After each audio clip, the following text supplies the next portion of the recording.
Kalau bilang ini dadakan enggak, sudah kita rencanakan dari sebelum Lebaran. Tepatnya sebelum puasa sebenarnya kita sudah. Jadi gini, pas terakhir saya podcast tentang takedown LGBT itu sudah kita bicarakan. Karena memang sudah ada rencana sebelum itu.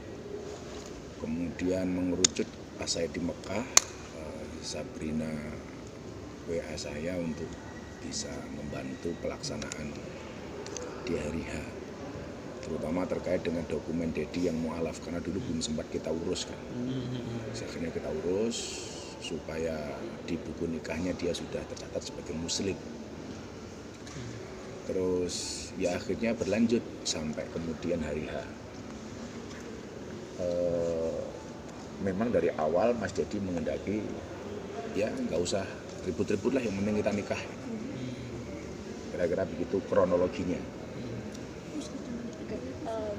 Gus, bisa dikatakan ini kan kayak terkesan tertutup sama media. Seperti apa sih Gus? Sebenarnya bukan tertutup, memang dari awal dia bilang nanti kalau ketemu media Gus bantu aja ya.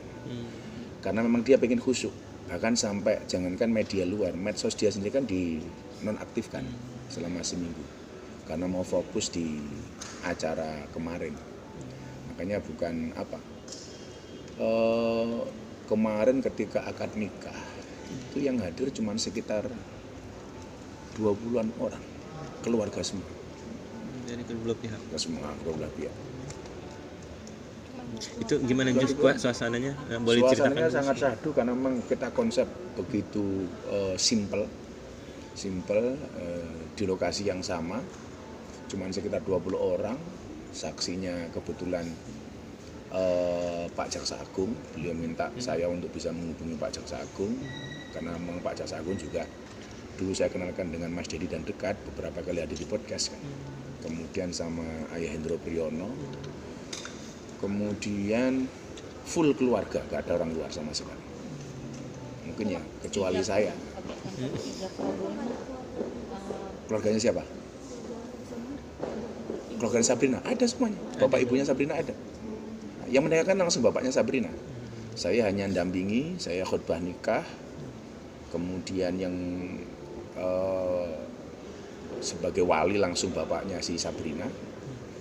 Kemudian rentetan acaranya ya, jadi kita masuk ruangan, kemudian yang duduk di situ kedua mempelai, kanan kiri Pak Jaksa Agung sama Pak Hendro Priyono, kemudian saya berjajar 3, samping kiri saya walinya si Sabrina, saya di tengah, kemudian samping kanan saya Pak Penghulu. Kita khutbah nikah, kemudian diijabkan sekali selesai, karena pagi harinya saya briefing Mas Dedi di kamar untuk prosesinya termasuk ijab kabulnya.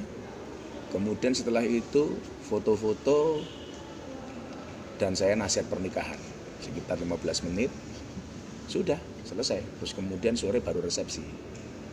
Terus bisa dikatakan kenapa sih tanggal 6? Ada tanggal cantik atau gimana? Kan coba Atau di tanggal 6 2022, 2 kali 3 kan 6.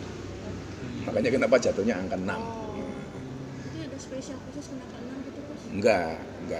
Cuman kemudian memang kalau mas kawinnya itu sesuai dengan tahun dalam bentuk dolar Singapura. Berapa Gus? 2000 berapa ya pasnya? Paling sama dengan ini, sama dengan tahun. Jadi 2000 mas kawinnya itu seperangkat alat sholat, kemudian emas 66 gram dan uang tunai 2022 Singapura dolar Singapura. Jadi pas tahun dah. Selain itu ada permintaan khusus nggak dari pembelai wanita? Nggak ada. Dolar Singapura. Kenapa dolar pemilihannya Gus? Kenapa? Kenapa pemilihan dolar Singapura? Karena kan kalau cari $2 Singapura kan masih ada. Iya kan? Kalau rupiah kan susah. Terus sebelum ijab kabul, Mas Dedi ada curhat nggak sih kayak deg-degannya? Kita lihat kan mantap banget nih pas ijab kabul. Ya pastilah, makanya pagi hari saya habis nge-gym, dia WA saya, bro di mana? Masih nge-gym, temenin gua dong. Gua ke kamarnya dia, kebetulan kamar saya jejer sama beliaunya. Jadi 3 kamar. Mas Dedi sama tim sendiri, dia sendiri, saya harus sebelah jauh Sabrina dengan keluarganya.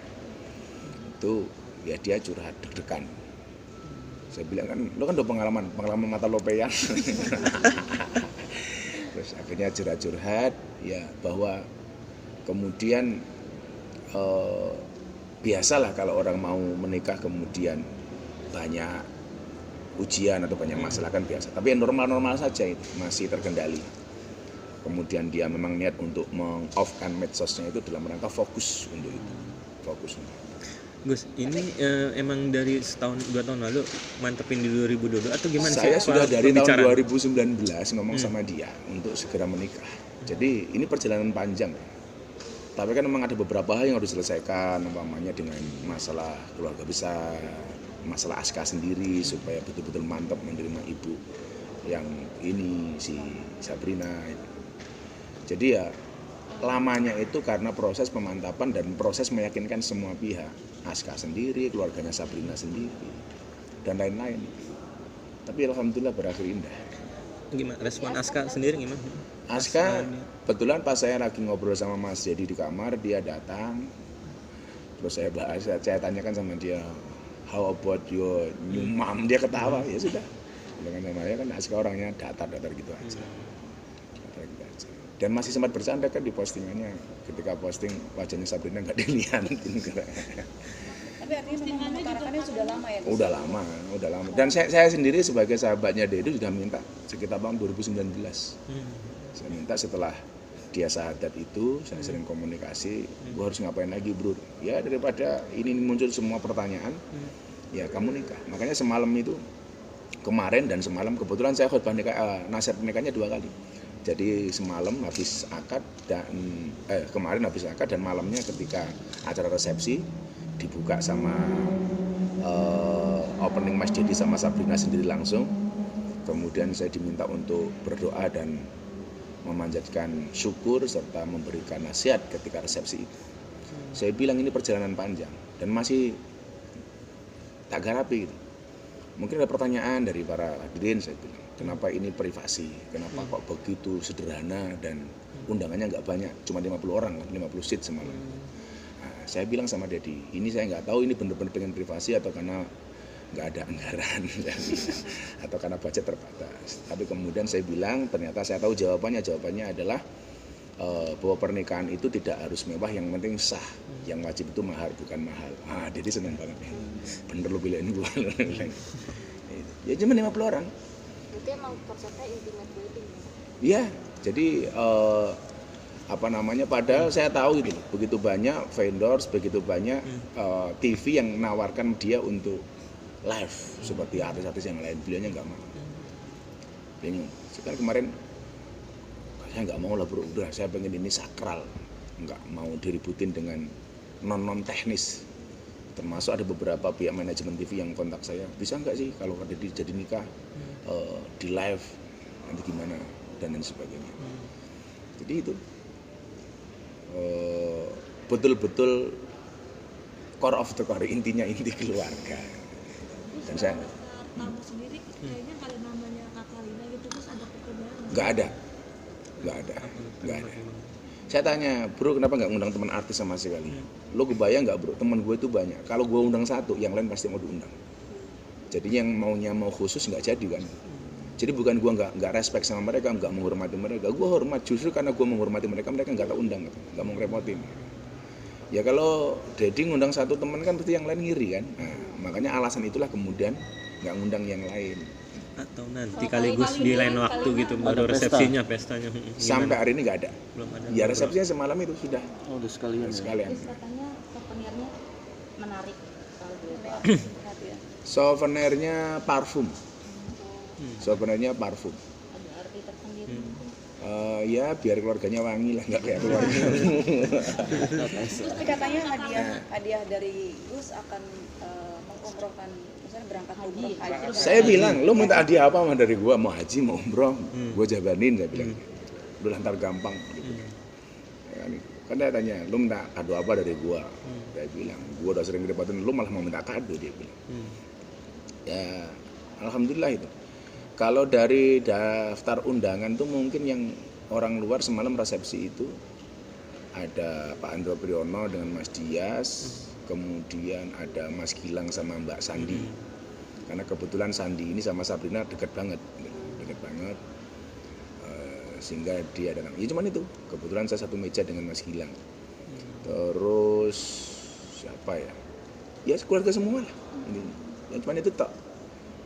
Acaranya sederhana, begitu kalau opening saya sambutan, berdoa, kemudian kita makan malam. Setelah itu ada 2 orang yang diminta untuk memberikan speech, Ayah Hendro Priyono sama satunya siapa itu saya lupa.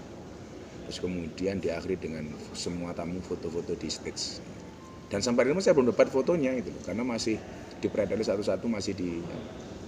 Dan memang Mas Jadi minta, pokoknya sebelum jam 9 nggak ada yang posting sama sekali sebelum acara itu berakhir. Makanya semalam Sabrina sudah posting, baru saya berani posting.